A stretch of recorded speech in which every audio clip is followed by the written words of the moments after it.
Hi everyone, it's Mari here for Honeybee Stamps. I'm going to be creating this card for you today to create just a really soft and delicate looking card.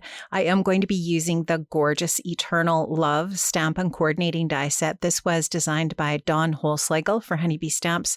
I have stamped out one of the main floral images here onto the smooth side of some watercolor paper, and I did use just a waterproof ink. I'm also going to be using some Karen markers today, or Kareen. I don't really know what the proper way is to say that, but we do sell these in the Honeybee shop, which is very awesome. I am using, first of all, I started off using a little plastic palette over to the side, but I wasn't super happy with how the ink was transferring onto that surface. So I do end up having better success with my glass mat, just an FYI. I think a craft mat would work really well as well, but the plastic didn't, I couldn't transfer the pigment on there quite as well. Now, what I'm doing here is I'm starting off with some clear water on my watercolor paper. This is a wet on wet technique that I'm using here. I'm not using the marker directly to the paper, although you can do that. That is not the technique that I'm using to watercolor here today. Now I'm starting off with the lightest color of marker. This one is Skin 1, and it's just a really, really nice pale, kind of a corally pink. And so I'm kind of going for a corally pink toned rose here for both of the florals. Or are these peonies? I'm not sure, but they're beautiful. Whatever florals they are, I absolutely love them. I feel like they might be roses though, just because of maybe the shapes of the leaves, but I'm not 100% sure. So once I've got the entire flowers covered with the lightest color of pink, then what I'll do is I'll start to build some depth in the color by going in with the next darkest color of my markers. And I will be sure to list the markers that I've used in the description box below, but I'm using Skin 1, Skin 2, Rose Pink, and a little bit of Burgundy. So as I work the next darker color up from lightest to darkest, I'm just going in and deepening up the shadows.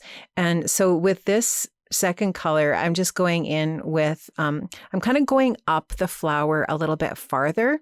And then as the color gets darker, I tend to recede into the creases and finer areas a little bit more, if that makes sense. So here you can just see I'm using the lines that Dawn has provided when she designed these florals to be where I'm going to put the shading. So that is really helpful when you have those lines on the petals that kind of suggest where the shadows should be. I am not a professional colorist, obviously, but I do really love this. I really enjoy watercoloring, and I love using the Karen markers because they just work really well. So they're a really great option, and you can use them in a ton of different ways. I'm sure you've seen other creatives using them in a variety of different ways, or using different techniques. Now, I am trying to just really use the tip of the paintbrush here. This happens to be a silver paintbrush, which does have quite a nice fine tip on the end, and that does make it quite a bit easier to get into those smaller areas. But you can just see I'm just patiently building up the darker colors. And really, I'm not actually letting this dry in between. So that is something that it is helpful if you do when you're watercoloring, if you let one area dry and then you go on to another area. For the sake of creating a video like this, which is kind of a shorter video, it's not like a complete sort of lengthy technique video. I'm not letting it dry completely in between adding the different colors. So they are blending together a little bit rather than, completely layering.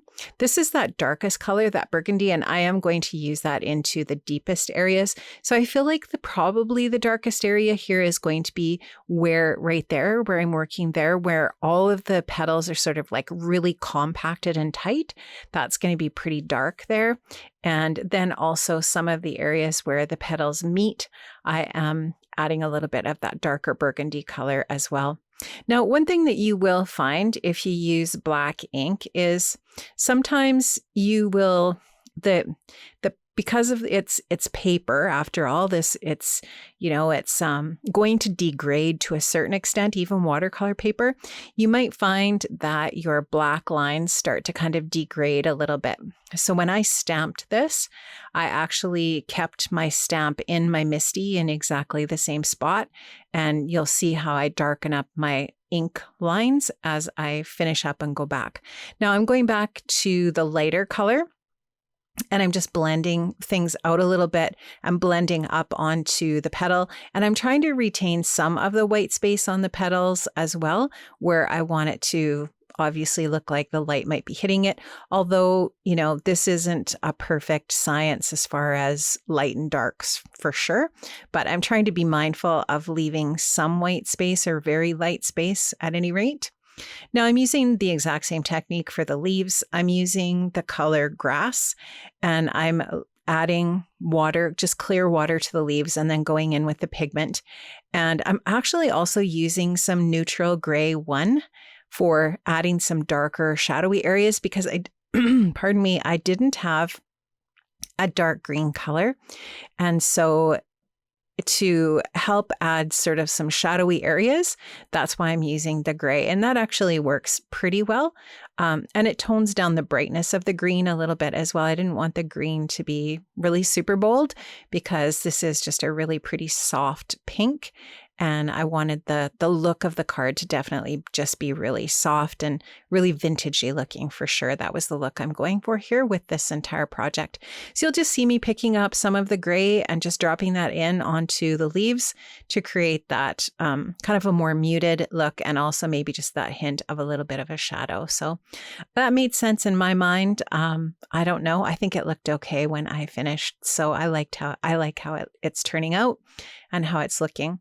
Now I'm happy with my colored image at this point. I've put this back into my MISTI exactly where it was before.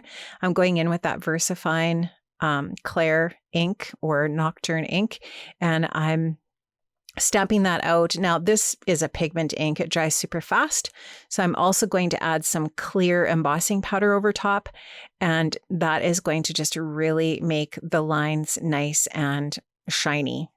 Now, if you really wanted to work on the vintage look of this, I feel like you probably could do some no-line watercoloring here and take away that harsh edge of the ink. But I didn't mind the look of that, and I really love the color of the color choices that I chose here. Now, there is a coordinating die, so you can die cut that out, and it just creates this beautiful piece for your project. This is a brand new paper pad from our last release called Textiles and Textures Vintage. Amazing. I love it. I love this piece here. It looks like a lace over a burlap kind of a look. It's gorgeous. I've sized that down for my A2 size card front. And I'm also going to use the gorgeous eyelet lace embossing folder. I have embossed a piece of A2 size white cardstock, but I'm just going to use a strip of it. And that's going to be a place for me to have a landing spot for those florals. Now, this is another paper from that same paper pad that kind of has a linen look to it. It's gorgeous. And I'm just going to tear this so that I reveal that white core. And I'm going to just kind of like really distress the edge, fold it up and bend it up a little bit. And I'm going to add that to a little piece of that, or that piece of the eyelet embossing that I've created there already, and just layer these two pieces together. And then actually what I do is I take that to my sewing machine and I add a little bit of sewing on that, and I'll show you that here in a second. So we're going to just go ahead and get this piece added to our card front. I actually did size this down just 1/4 of an inch smaller than my A2 size card base. And so I do have that little bit of a white margin around that first layer. And there you can see that sewing. And now I've used this spring greenery die, which I love so much. And I've also used the Lovely Layers Heart Vines. So those two dies I have cut from vellum and white cardstock. You can just see how gorgeous that works. Do you know what I did when I die cut the vellum? I actually put the vellum onto a piece of white cardstock behind it, and then ran it through my die cutting machine just to make sure that it cut the vellum nicely without doing any harm to the vellum. Now I'm just taking my floral piece. I have it in my splat box. I'm just splatting some white paint on there. Now I'm just taking a fine black gel pen and I'm just dotting in a little bit of detail onto the floral, just here and there, just to add a little bit more texture to that floral. Now I'm just going to go in with my liquid adhesive and go ahead and adhere this down onto my project, basically kind of in the middle, maybe a little bit lower. I've got some foam adhesive on the back of that floral piece. I'm going to adhere that on with the heart vines die behind it. And now you can see the placement that I've chosen for these beautiful little vellum leaves. I did trim the bottom of the stem down on these vellum leaf pieces that are from the spring greenery set. I just trimmed them down just a little bit so that they just fit in, tuck in nicely behind my pieces here so I can layer them in, just using a little bit of liquid adhesive to layer those in there. And now you can just see how pretty and soft this is. Now I'm going to stamp out the sentiment from using our intense black ink. I am using a sentiment from Eternal Rose. The font in that set is stunning and the sentiments are beautiful. They're just so lovely. And so I've die cut that with a coordinating die. I'm using a little bit of foam adhesive, a foam strip on the back of the sentiment just to bump this up a little bit. If you don't like doing that, if you don't like using foam adhesive, you can just die cut the sentiment piece multiple times from white cardstock and layer those together, and really you can get the same effect. Now I'm using some holiday pearl stickers from the Holiday Pearls. These are just the white pearls, and I wanted to add those for an even more vintage look. Friends, all of the products that I've used today for this project are listed in the description box below. You can find everything in the Honeybee shop. I'm really happy with how this card turned out today. I hope you enjoyed. I hope you were inspired, and I hope you have a chance to create soon. I will see you again next Friday. Have an amazing day. Bye-bye.